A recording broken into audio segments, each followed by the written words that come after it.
আপোনালোকৰ কাৰণে সম্ৰাট পোৰ্টেলৰ important update লৈ আহিছোঁ। সেইটো আপডেট হ'ল আপোনালোকে যদি সম্ৰাট পোৰ্টেলৰ জৰিয়তে BA ফাৰ্ষ্ট ছেমত এডমিশ্যন লোৱাৰ কাৰণে এপ্লাই কৰিছে, তেনেহ'লে কিন্তু মই আজি আপোনাৰ কাৰণে ইম্পৰ্টেণ্ট আপডেট লৈ আহিছোঁ। যদি আপোনালোকে BA ফাৰ্ষ্ট ছেমত এডমিশ্যন লোৱাৰ কাৰণে আবেদন কৰিছে, তেনেহ'লে আপোনালোকে আপোনাৰ আইডিটো অতি সোনকালে চেক কৰক।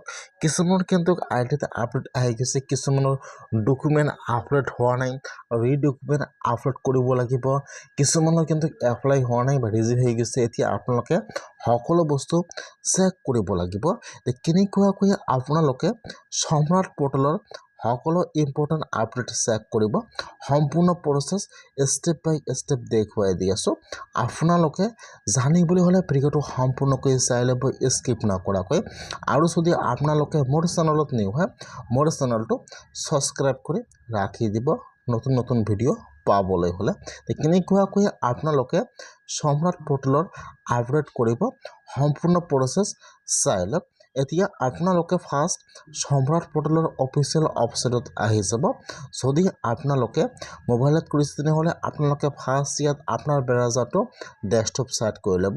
এতিয়া এইটো হোম পেজ অ'পেন হৈ যাব। এতিয়া আপোনালোকে লগইনত ক্লিক কৰিব। এতিয়া আপোনালোকে ইয়াত আপোনালোকৰ ইমেইল আইডি আৰু পাছৱৰ্ডটো বহাই দিব। আৰু ইয়াত যি কেপচা আহি গৈছে, এতিয়া ইয়াত যি কেপচাটো আহি আছে নম্বৰটো, আপোনালোকে ইয়াত নম্বৰটো বহাই দিব। নম্বৰটো বহাই দি আপোনালোকে এতিয়া লগইনত ক্লিক কৰিব।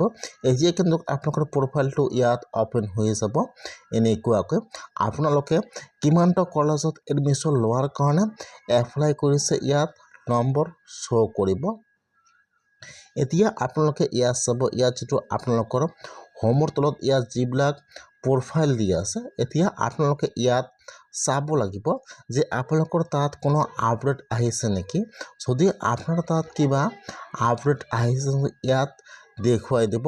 ইয়াত লাল কালাৰৰ আহি যাব, ইয়াত দেখুৱাই দিব আপডেট। বহুতৰে কিন্তু ডকুমেণ্ট আপলোডৰ অপশ্যন আহি গৈছে, সেইকাৰণে ইয়াত যি আপডেট আহি গৈছে আপোনালোকে আপলোডৰ ওপৰত এবাৰ ক্লিক কৰিব লাগিব। যেতিয়া আপোনালোকে আপলোডত ক্লিক কৰিব, এতিয়া কিন্তু আপোনালোকৰ ওচৰত এতিয়া নতুনকৈ পেজ অ'পেন হৈ যাব। এতিয়া কিন্তু আপোনালোকে ইয়াত যিটো ডকুমেণ্ট আপলোড কৰিছে, যিটো আপোনালোকৰ ডকুমেণ্টটো ৰিজেক্ট হৈছে, এতিয়া কিন্তু আপোনালোকে ডকুমেণ্ট আৰু ৰিকৈ আপলোড কৰিব লাগিব। নহ'লে কিন্তু আপোনালোকৰ এডমিশ্যন কৰোঁতে প্ৰব্লেম হ'ব পাৰে। সেইকাৰণে যিসকলে BA ফাৰ্ষ্ট ছেমত এডমিশ্যন লোৱাৰ কাৰণে সম্ৰাট পোৰ্টেলত এপ্লাই কৰিছে, সেইসকলে আজিয়ে চেক কৰক। এতিয়া আপোনালোকে ডকুমেণ্ট আপলোডত ক্লিক কৰিব, ইয়াত আহি যাব ৰি আপলোড। এতিয়া আপোনালোকে আৰু এবাৰ আপোনালোকৰ যিটো ডকুমেণ্ট ইয়াত আপলোড কৰিছে, ৰিজেক্ট কৰিছে, ইয়াত কিন্তু ডকুমেণ্ট শ্ব' কৰিব। এতিয়া আপোনালোকে আৰু এবাৰ এইটো ডকুমেণ্ট আপলোড কৰিব লাগিব।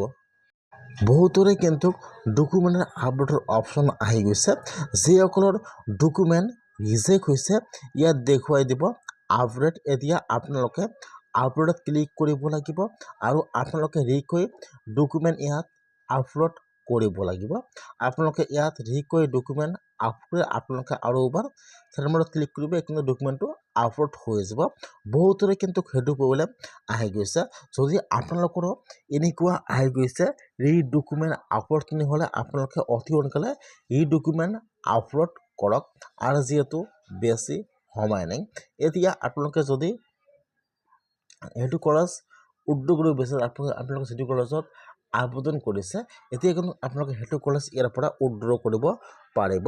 এতিয়া আপোনালোকে ইয়াত চাব লাগিব যে আপোনালোকৰ আইডিত কিবা প্ৰব্লেম হৈ আছে নেকি। যদি আছে, আপোনালোকে অতি সোনকালে শুধৰণি কৰি লওক, নহ'লে কিন্তু আপোনালোকৰ এডমিশ্যন নহ'ব পাৰে। সেইকাৰণে যদি আপোনালোকে আৰু এবাৰ কলেজত এপ্লাই কৰিব বিচাৰে, হ'লে আপোনালোকে আৰু এবাৰ এপ্লাই কৰিব পাৰিব। আৰু আপোনালোকে কিমানটা কলেজত এডমিশ্যন লোৱাৰ কাৰণে এপ্লাই কৰিছে আৰু আপোনালোকৰ নামটো কোনটো কলেজত একচেপ্ট হ'ব পাৰে, ইয়াত আপোনালোকে সকলো বস্তু যাব পাৰিব। যিসকলে সম্ৰাট পোৰ্টেলৰ জৰিয়তে আবেদন কৰিছে, আপোনালোকে আজি এনেকুৱাকৈ চেক কৰক। ইয়াত চাব, ইয়াত কলেজৰ নামবোৰ এনেকৈ শ্ব' কৰিব। আপোনালোকে আজিয়ে আপোনালোকৰ আইডিৰ সকলো বস্তু চেক কৰক যে আপোনালোকৰ কিবা আপডেট আহিছে নেকি। ইয়াত চাব, ইয়াত এনেকুৱাকৈ আপডেট আহিছে, আপোনালোকে ইয়াৰ পৰা সকলো বস্তু চাব পাৰিব। ইয়াত চাব, আপোনালোকে ইয়াৰ পৰা সকলো বস্তু এনেকুৱাকৈ আপোনালোকে ইয়াৰ পৰা চাব পাৰিব।